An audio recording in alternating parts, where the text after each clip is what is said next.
Hindi niya maalala kung paano siya nakauwi.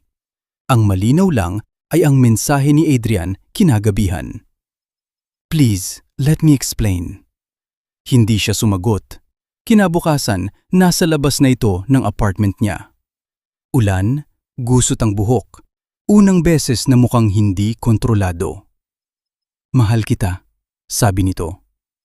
Arrangement lang ang kasal. Business merger ng pamilya. Tapos ako? Malamig na tanong ni Mara. "Ikaw ang totoo." Tumawa siya, isang tawang masakit pakinggan.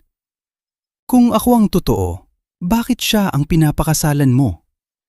Walang naisagot si Adrian. Dumating ang araw ng kasal. Dumalo si Mara hindi bilang nasasaktan na babae, kundi bilang propesyonal. Siya ang gumawa ng bawat detalye. Ang arko ng rosas, ang aisle ng kristal, ang chandelier ng 10,000 ilaw. Eksaktong bago magsimula ang seremonya, lumapit si Celeste sa bridal room. "Alam ko," sabi nito. "Ano?" "Tungkol sa inyo." Natahimik si Mara. Numiti si Celeste, ngunit walang saya roon.